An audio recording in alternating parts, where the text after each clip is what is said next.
Lord, I'm so thankful for that job you blessed me with, but I just want to let you know that I'm finna quit it.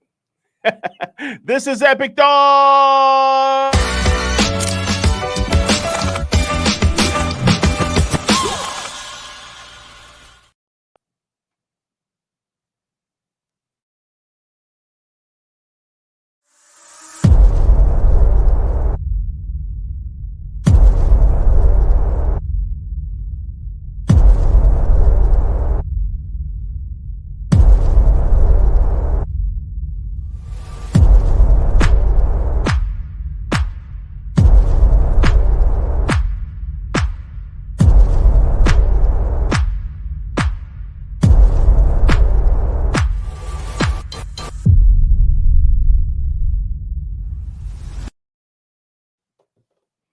What's up? Hey, how you doing?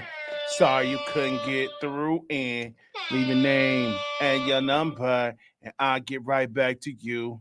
Yo, this is Epic Thoughts. I am your host, Rohmon. Um, Thanks for coming in, joining in on this wonderful Tuesday evening in July. It's July 15th. We are officially more than halfway through the year. Am I correct? Yeah, we're more than halfway through the year. Man, thanks for joining on HPTV and anywhere else you're looking at connection content. Let's get right to it. 1981 was the last time a political or presidential, I should say presidential, not political, a presidential figure was had attempted assassination. Like, I'm pretty sure that they've had like threats and stuff like that, but this was the last time that a presidential candidate or a presidential elect or whatever had an assassination attempt.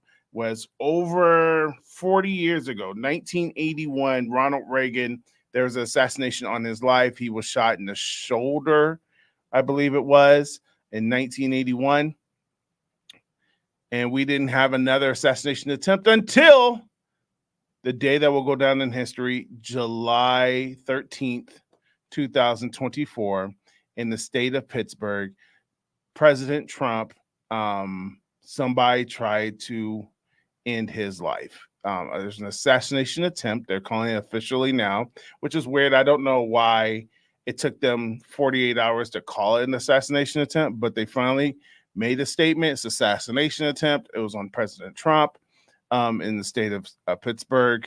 There was a shooting there that it was clear that Trump was the target. A bullet did graze his ear and causing him to have blood on his face and a little bit of a panic. There has been, I believe, 2 deaths as what we have known for at this moment. The shooter has been eliminated on site. During that time, the shooter was eliminated, and President Trump was rushed. He was doing a rally. That's what he was doing in Pittsburgh. He was doing a rally. And they rushed him off the stage, rushed him into the hospital, got him checked out. By the end of the night, he was okay. President Biden also made a statement. And so it's going to go down in history as a assassination attempt. Okay. We're going to try to break down as much of the information as we can, give you the most accurate information. As this is Tuesday, the 16th. Of July, so that we are 3 days behind, or actually 4 technically, or technically 4 days, Sunday, Monday. No, we're 3 days behind. We're 3 days behind the event, so there's still more facts coming out. So please forgive me if I keep looking down, because these are where my notes are.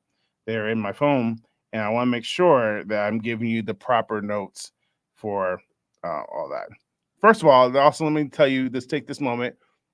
The book is available. The call came on Saturday morning. Dr. Jock Weston is a brilliant individual he's actually won awards for being, I think he's the most requested, and he's the most sought after marriage officiant in the whole United States. Like he actually has awards. I've seen awards for this. I didn't know they had awards for that. Man, you'd be a number one at anything. So he's number one at that. He also has a ministry that kind of like Hope. He ministers to people, but he does a lot of marriage therapy and people who are drug and alcohol counseling. He's also a certified drug and alcohol counselor. So it's really awesome what he does. And on top of that, he is an author. So his book, The Call Came on Saturday, is basically a biography about himself, autobiography about himself, but it's in story form. And it's really a unique introduction to show where he came from and the corruption that he experienced in the detention center here in the country, in our justice system. He's got a fascinating testimony. It's an incredible testimony. But the book is available right now on Amazon and on Kindle.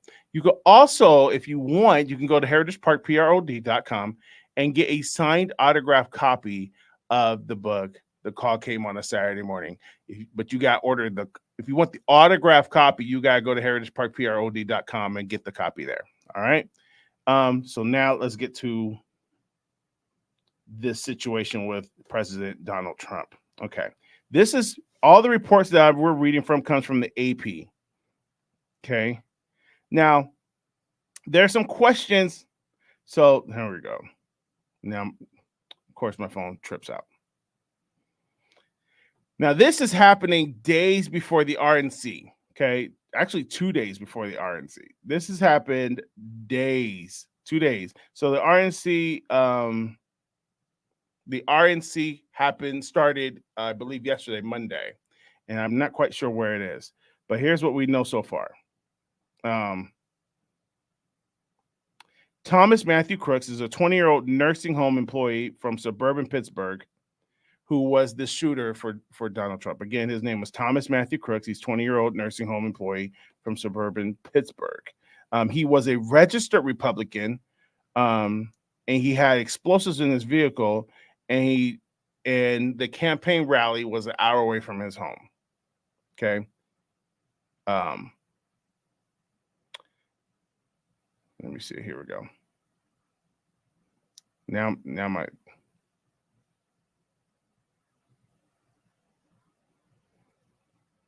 during Trump's speech, 4 shots were shot at President Donald Trump. All was targeted for him. In the process, here it goes. I'm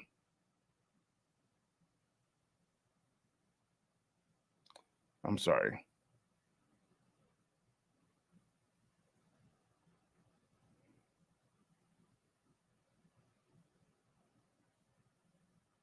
I'm trying to find my notes. I'm sorry.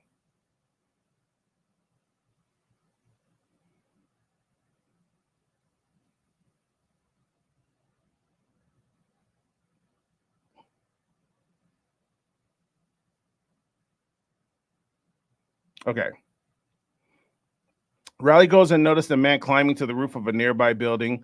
A local police official was hoisted up by a fellow officer so he can grab the edge of the roof. Local officials say. We're going to come back to that in a second. The officer dropped back down to safety when the gunman turned and pointed his rifle at him, according to the sheriff department. Okay, strike one right there. Trump, after shots were fired out, Trump grabbed his right ear. He ducked. A cluster of security service agents in dark suits piled on top of him, ready to take a bullet. And then there was more shots. Get down, some rally goers shouted as others ducked. Still others tried to keep their cell phone cameras pointed at the chaos on stage. Everybody was just like screaming and trying to hide in between the bleachers. I'm literally being, this is one of the people who were there. I was literally being pushed down there between the bleachers where your feet would be. Trump's microphone picked up the urgent chatter of the Secret Service agents. I got you, sir. I got you. Shooters down. We're clear. We're clear. Let's move. The agents helped him lift him to his feet, his hat knocked off and his hair muzzled. They continued surrounding him as they began to usher him off the stage. Trump paused. He wanted to get his shoes. Then he paused again. Wait, he shouted. Wait. With blood covering his ear and streaking across his face in 2 rivulets that converged on his tightly pressed lips, he looked out past the agents to the stunned but adoring crowd and pumped his fist, even in the middle of the shocking attempt on his life. The former reality TV star instincts for showmanship and symbolism Do not fail him. Fight, he mouthed. Fight, fight. The agents moved him into a black SUV all around him, and his supporters erupted in chants. This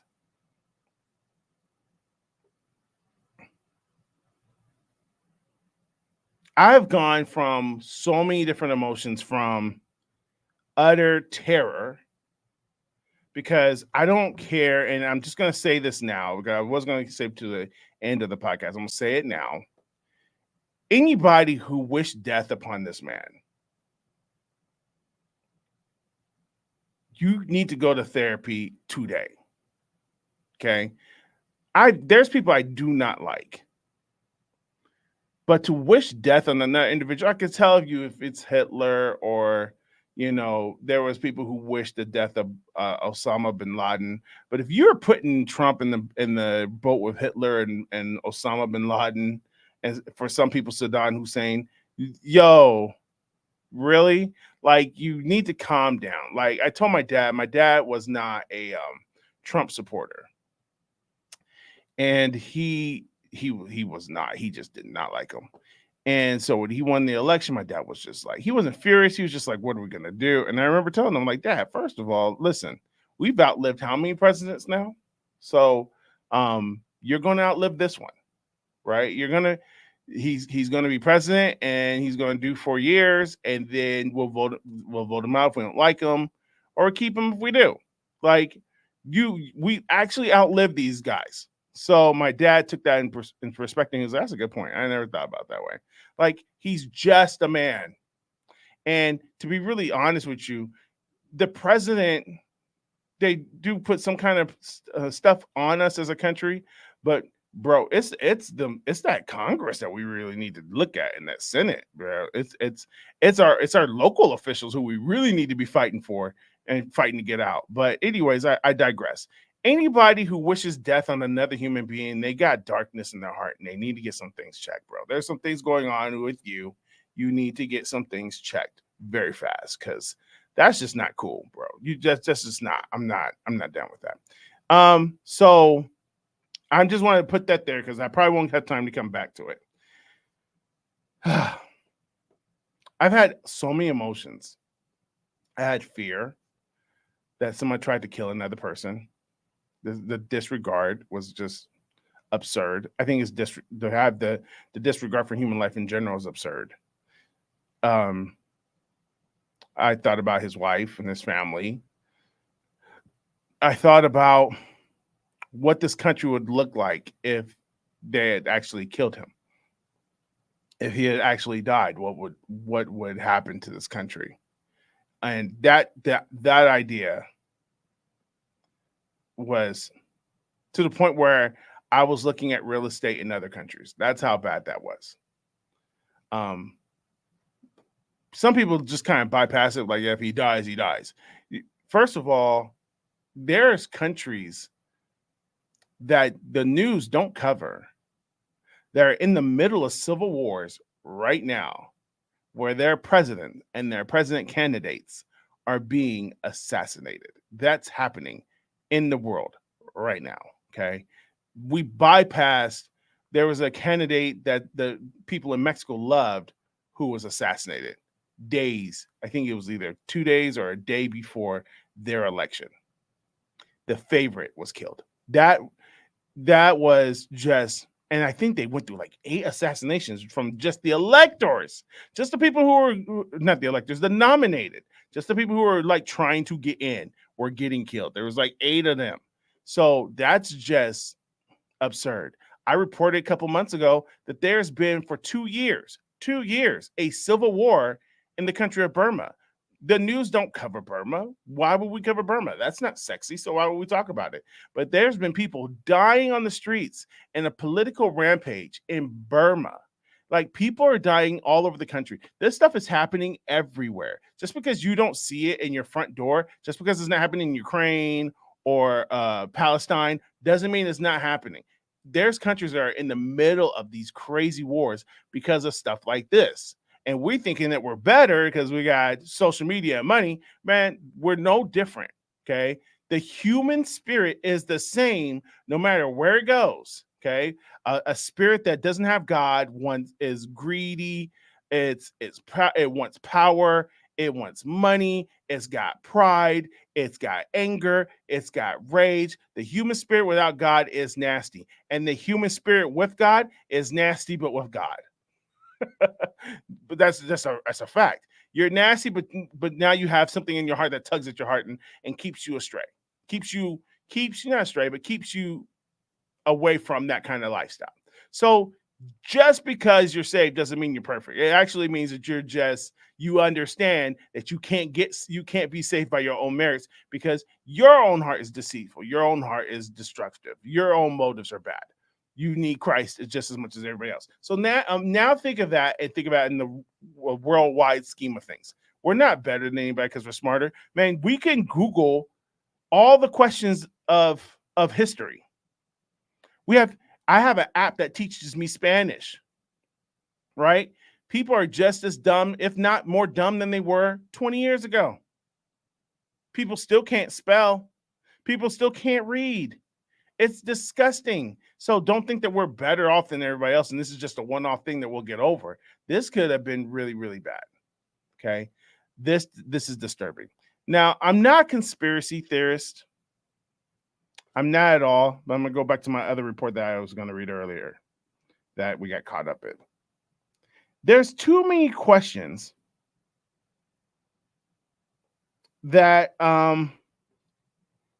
me being a bystander or somebody who just watches this stuff from afar, there's a lot of questions that I have in this situation.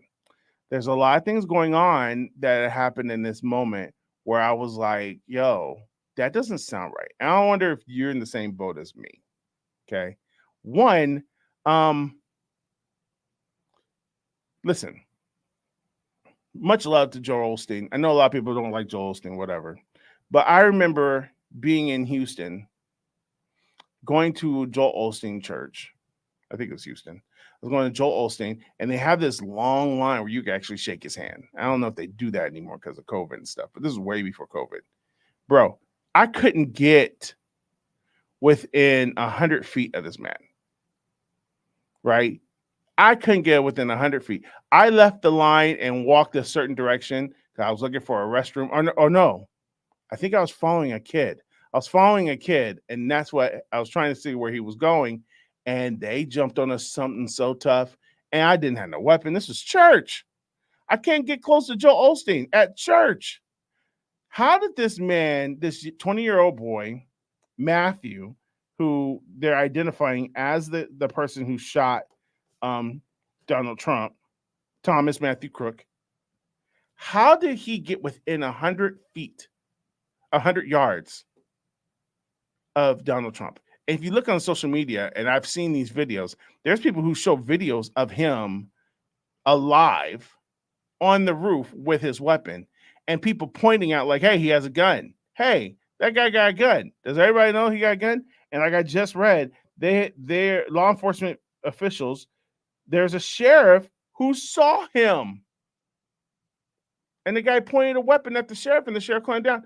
Why wasn't at that point? I've seen prior to Trump winning the first election, 2016, I saw him getting escorted off the stage because balloons popped. Right, the balloon pop, and special forces jump on the stage, grab that fool, and run off. That's their system. Okay. There's so many things that have broken down in this system for this situation to happen. And I'm really upset, and I'm gonna tell you why I'm really upset in a minute. So bystanders saw this guy. Sheriff officers saw this guy. People who are doing their job in the on the task force, the special services, they saw this guy. There's video. They have reported that on the walkie in their conversation that he was spotted by sharpshooters. He was spotted by sharpshooters, and the sharpshooters asked for, task command. What are we to do in this situation? How do we handle this? Should we take him out? What should we do? And there was no response to them. They kept asking, what do we do? What do we do? So there's somebody who had eyes on him the whole time. At least somebody between the police department, special service, and bystanders. Somebody had their eye on Thomas the whole time. So to have their eye on him and he still gets 4 shots off, that just, bro, they watched him set up. There's videos of him setting up his weapon. I saw it with my own eyes. So no wonder so many people are calling, there's people who are calling foul on this. People are calling that this is fake. People are saying that this was staged. And I at one point thought it was staged all the way up until like this morning. I thought it was staged because I'm like, dude, you can't set up within 100 yards of a president running for re-election and set up your rifle. Unless they know you're there. This is absurd. The only thing that gives me cause to pause to push this narrative forward is the fact that they shot my boy in the ear, which tells me he was going for the head. So if this was a ploy and it was a stunt by, let's say, Trump himself, it would have shot him in the leg. Maybe it could have been for the shoulder, but the shoulder's too risky. You're going for the head. It's just, this is a weird situation. So the U.S. Secret Service is investigating how the gunman armed with an AR-style rifle was able to get on a nearby roof and shoot and injure the former president at a rally on Saturday. He shot multiple shots from the stage from an elevated position outside of the rally venue. Trump was bloodied and says he was shot with a bullet that pierced the upper part of his right ear. And a spectator was killed. That irks me. The Associated Press analyzed more than a dozen videos and photos taken at the Trump rally, as well as satellite imagery of the site. Shows the shooter was able to get astonishingly close to the stage where the former president was speaking. The roof was fewer than 150 meters, which is about 160 yards. Sorry. From where Trump was speaking. Biden has directed an independent review of the security at the rally. This is, there's other victors. Governor Josh Shapiro on Sunday said the man killed at the Trump rally was Corey Copperstone. Coppertore, I'm sorry. Corey died a hero, the governor said. 50, I can't pronounce his name, Comparator. He was 50 years old. He was a fire chief. 2 other men were shot. David Dutch, 57, of New Kensington, and James Copenhaver, 74, of Moon Township. Both men remain hospitalized and were listed in stable condition, state police said.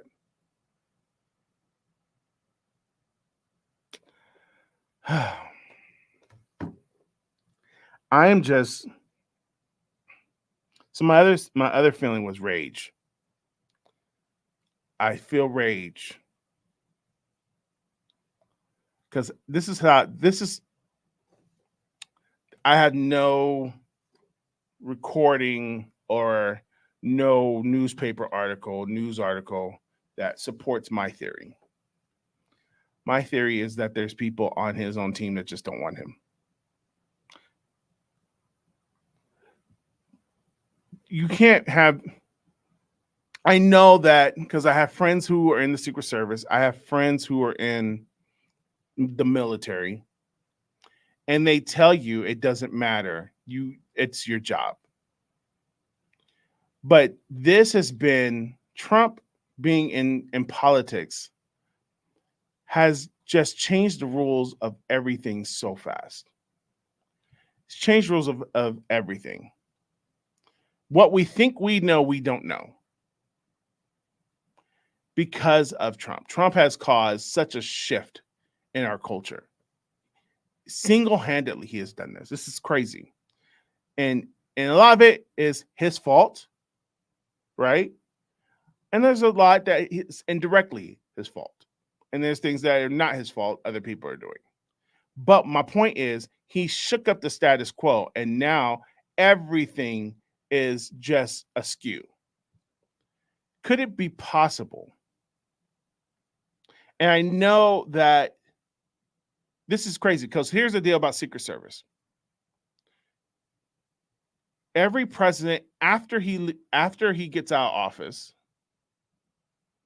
he is granted he's granted security, special security like that, Secret Service for the rest of his life, him and his spouse and his kids, I think up to 16 or 18, something like that. And then, so he should have Secret Service from him being a president.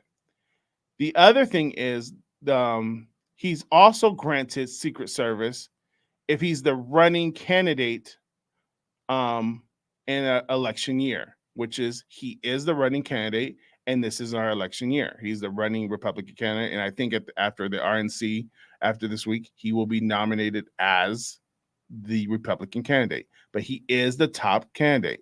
So those are two factors that set by our standard and our rules and our Constitution, he should have Secret Service, right? He should have Secret Service guards. And these people they have a policy, they have process, they have things that they have lines upon lines, they have precepts, they have things that they have to do. There's things that they look at and they make sure that things are done a certain way. So the fact that this dude got within 200 yards of President Trump, the fact that he was seen by so many people, the fact that he was able to get off several rounds before himself being unalived, the fact that he can get as far as he can, a 20-year-old nursing student with, like, think about it. He's a 20-year-old nursing student. They found explosives in his car. They always find explosives in the car. I don't know what they plan on doing. They never get to the car. So we never know what's the game plan once they get to the car. Have you ever been to a presidential election rally? And I haven't. Okay. But I've been to the airport, right? Remember going to the airport, even at LAX. Okay. LAX today, 2024. I remember September 11th. I remember flying. It was one of my first flights after September 11th was to Florida from California. And I don't recall the year, but it was within a 5-year range of September 11th. And I remember we couldn't have liquids. We still can't have liquids, but now we can have it to a certain degree. But we couldn't have any liquids.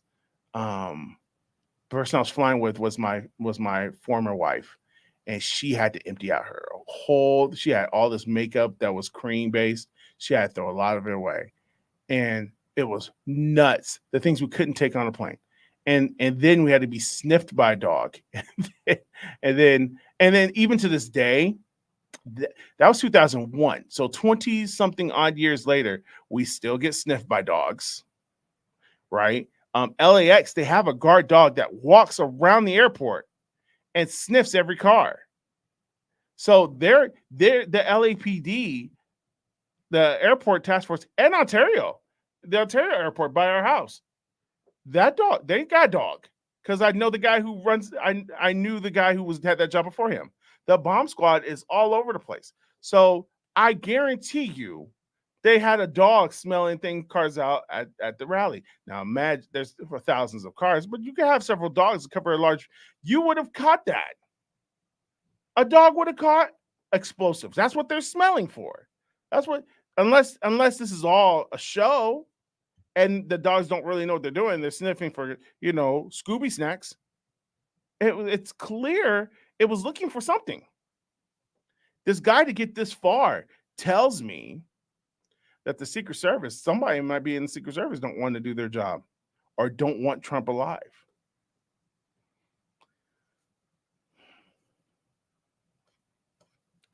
What does this mean for us as believers?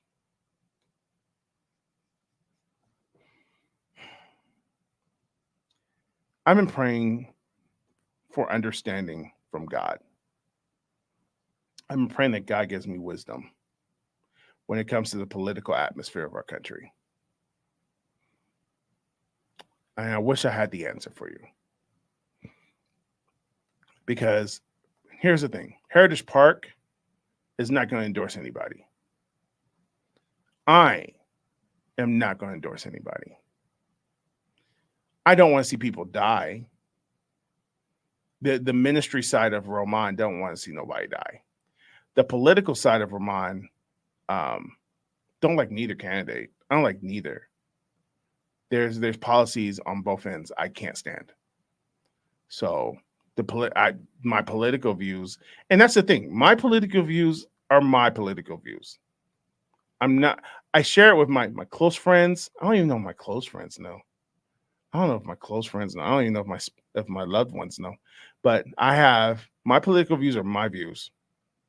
And I keep them to myself unless someone asks me. And then even then I gauge them before I say anything.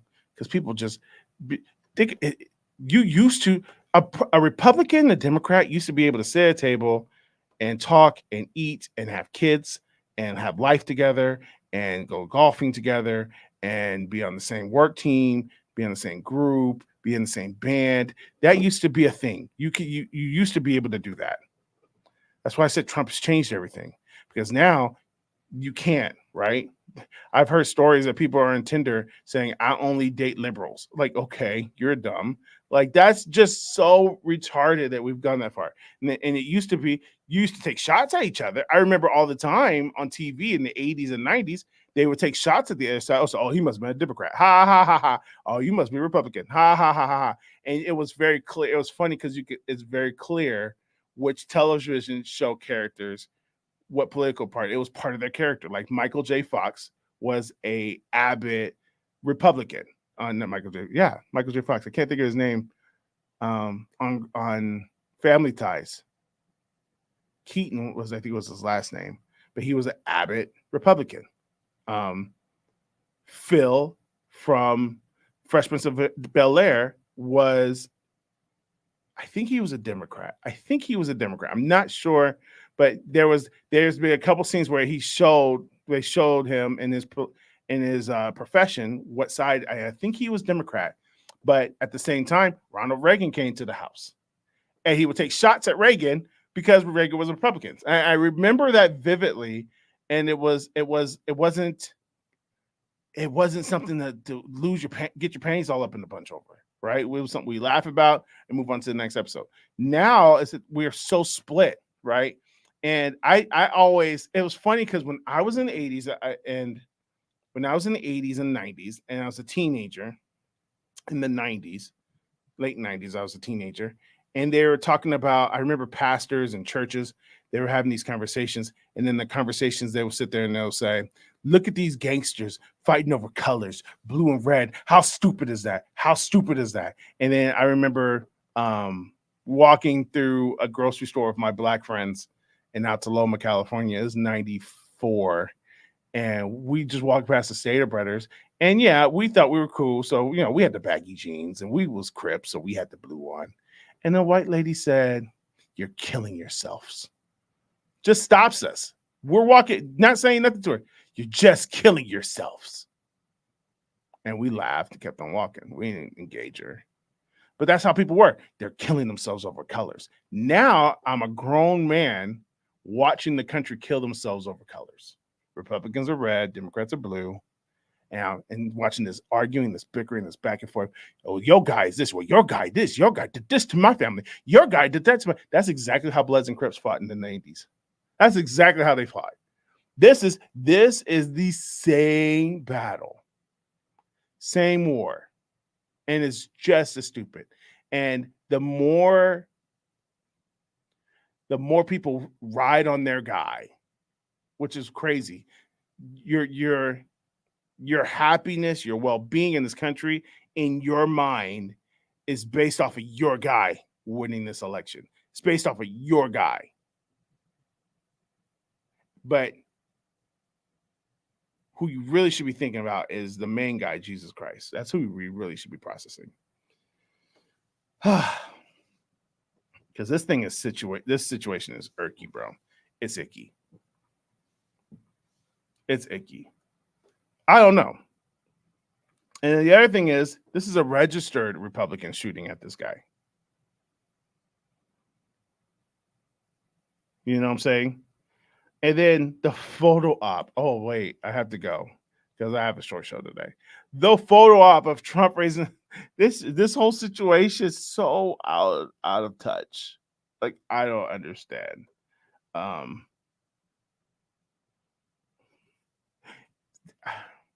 I'm not into politics. I'm really, I just know to know what's going on. And something smells fishy.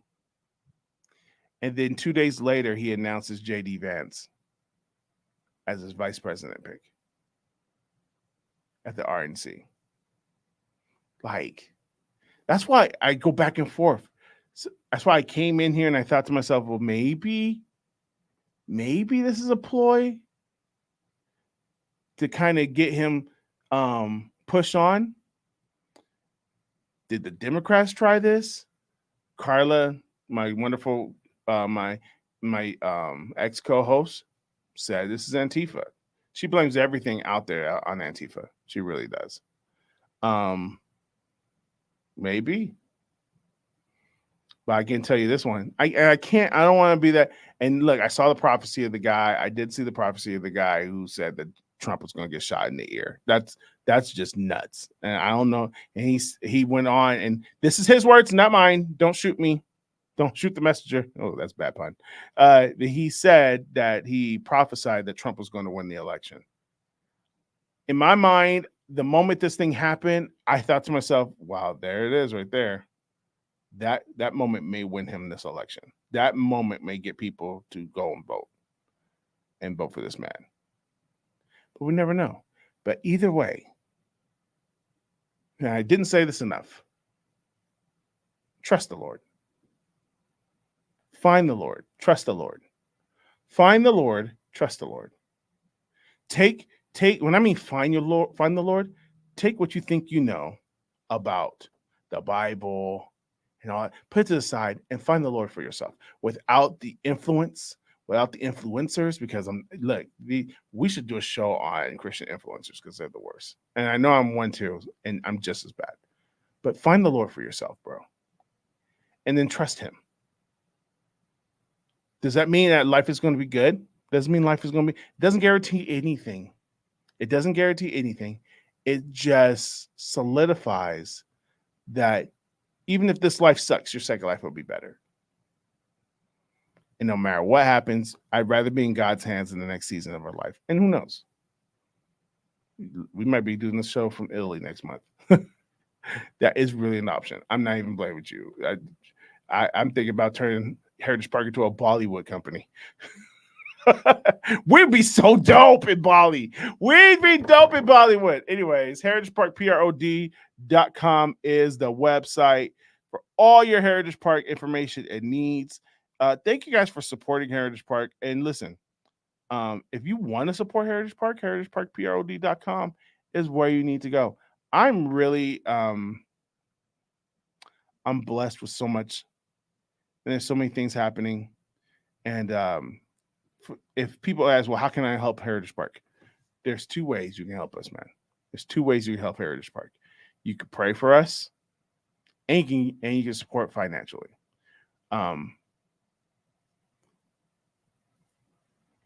Finances help, and it speeds up progress so bad. And we have scripts that are sitting on hold because we just don't have the support. So financial support does help. But more than that, pray for us. Okay? Pray for us. Dr. Jock Weston's book, The Call Came on a Saturday Morning, is available.